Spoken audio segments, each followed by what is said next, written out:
Good morning my friend, welcome ulit sa aking channel. At ang gagawin natin ngayon ay Ford Ranger Wild Track 4x4 under chassis. Tumutunog yung ilalim at i-check natin ngayon.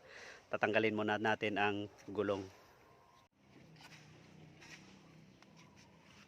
Natanggal na natin ang gulong, i-check natin ngayon ang ilalim kung anong problema nito. Check natin ang una ay lower suspension bushing. Okay, sikwatin natin.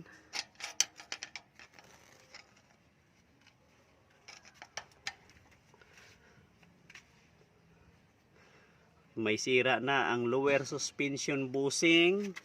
Tingnan naman natin ang upper suspension. Okay, kung nakita ninyo ay maluwag na yung rubber ng upper suspension bushing, kaya papalitan natin ng mga rubber yan, bushing, rubber bushing sa upper at saka lower. Ngayon kung walang makuha, pwede naman assembly. At check din natin ang upper ball joint, check natin ang lower ball joint, check natin ang tie rod at rack in, kasi kapag liliko ito ay may tunog din. Check natin lahat para malaman natin kung ano yung problema. Okay, natanggal na namin ang tie rod. Yung rack end niya may sira din siya, kailangan palitan. Yung tie rod end may sira din siya, kaya tumutunog siya kapag lumiliko, at kapag nalulubak mayroon din siyang sound. Kaya papalitan natin yung lower ball joint. Dito sa itaas, nakikita ninyo ay maluwag na yung upper suspension bushing, ay sira na, at yung itong ball joint ay sira na rin, kailangan nating palitan ito. Kaya magpapalit kami mamaya ng assembly at papakita namin sa inyo. Ito po yung nabili ng may-ari na upper suspension assemblies.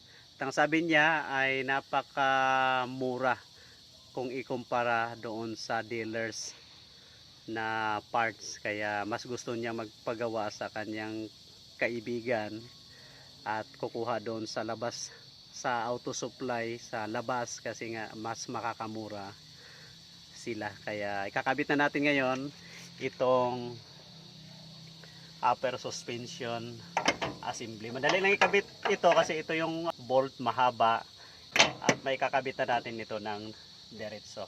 Okay, kabit natin. Ngayon ang tatanggalin naman natin ay ang lower ball joint ng 4x4 Wild Track Ford Ranger. Tayo kasi ang biyahe ng pick up na ito, dumaan palagi sa lubak, kaya ganun kabilis nasira itong ball joint. Kaya kung sisilipin natin sa ilalim, makikita ninyo yung ball joint niya ay talagang sirang-sira na. Gagamit tayo ng ball joint remover. Ito yung gagamitin natin para matanggal natin itong ball joint. Pwede naman siyang gagamit ng hammer, pupukpukin natin dito, pero mas maganda kung gagamit tayo ng tools na para sa ball joint. At kapag natanggal na natin ito, bumaba na siya, hindi pa rin natin mabunot ang ball joint. Kasi nga yung axle drive niya ng 4x4 ay maliit lang yung space, kaya hindi siya mabunot pa itaas. Hindi katulad ng 4x2 ay mayroon siyang space, kaya hindi tayo mamroblema ng lugar sa pagtanggal ng ball joint. Kaya ang gagawin ko, tatanggalin ko yung axle drive na nut na ito, at ang size po niya ay 35 mm. Ang pagluwag nito ay counterclockwise. ito mayroon siyang lock, kaya iangat lang siya ng konti para babalik sa dati. Pagkatapos ay pwede na siyang tanggalin counterclockwise. Ito na siya, natanggal na natin. Kaya gagawin natin, ilabas natin ito ng kaunti para maburot natin ang ball joint. Tanggalin na natin ang nut ng ball joint.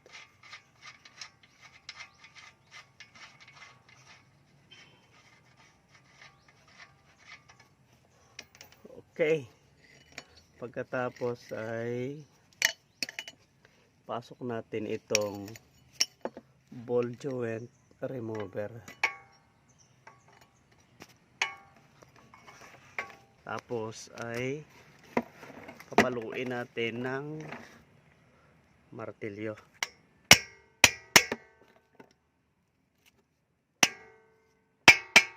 Kita natin ganun kabilis ang pagtanggal kapag mayroon tayong tamang tools para sa ball joint. Nakikita ninyo ay bumaba yung axle hub niya. Ang problema, dumikit dito sa yung ulo ng ball joint, dumikit dito sa axle drive ng 4-wheel drive. Mangat na ang 4-wheel drive axle, kaya may space na sa ball joint, kaya mabubunot na natin ito. Natanggalan natin ngayon ang lower suspension kasama yung ball joint, kaya talagang sirang-sira na talaga siya. Kaya ipapalitan natin yan ng bago. Ito yung papalit natin,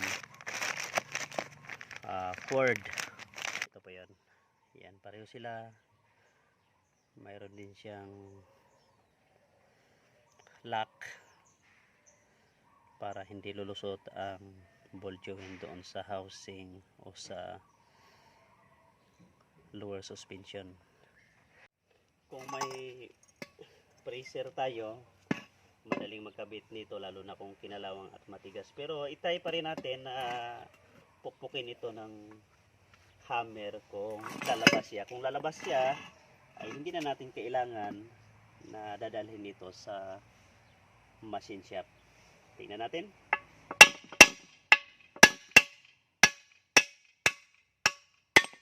Okay, natanggal natin. Kaya ang ibig sabihin nito ay pwede na natin na ikabit ito at hindi na natin kailangang dalhin doon sa machine shop. Kaya nakatipid pa tayo sa pagpapakabit nito. Kaya ganito lang pala kadali magpalit ng ball joint nitong 4x4 na Ranger Wild Track. Salpak na natin. Ang pagsalpak nito ay pareho din ang proseso at kailangan natin ng itong power handle. Ingatan lang natin itong rubber niya na hindi masira para hindi lalabas ang grease. Kabit na natin ang ball joint at ang kaniyang lock. Isasalpak na natin ito ngayon sa sasakyan. Kabit na natin ngayon ang ball joint at pareho din ang proseso ng pagtanggal natin kanina. Pasok natin ang lock nut. Lagay na natin ang kanyang lock nut. Okay? Ganun po kasimple ang pagkabit nito. At kabit na natin ang lower suspension. Pasok natin itong 4-wheel drive axle. Balik na natin ang kanyang lock nut ng wheel drive at higpitan natin gamit ang 35mm. Sakit. Ang pinalitan pala natin ay ang lower ball joint, Nagpalit din tayo ng itong upper suspension assembly, kasama na yung bushing saka yung upper ball joint. Nagpalit din tayo ng rack end at tie rod end. Kaya ito yung tie rod end nya na bago. Kabit na natin ito ngayon. Ito ay walang siyang lock, kaya madali lang po ikabit ito.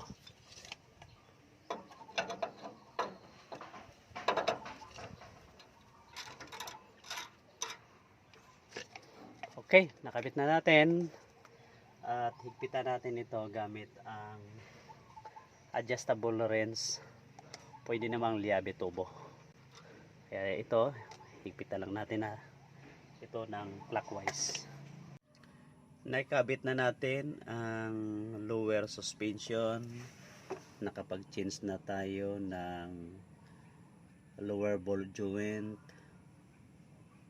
tie rod end. Bago na yung tie rod end natin, rack end, at bago na rin ang upper suspension. Nakakabit na rin natin ang gulong. Ang lahat-lahat na napalitan sa Ford Ranger Wildtrak 4x4 ay lower ball joint, upper suspension assembly, tie rod, rack end, stabilizer. Kaya nakatipid ng malaki ang aking client dahil hindi niya ito pinasok sa dealers. Dito nagtapos ang ating video, at pakisuyong pakihit ang notification bell at pakipindot na rin ang subscribe button sa aking channel para updated kayo sa mga gagawin ko na mga sasakyan. Maraming salamat po.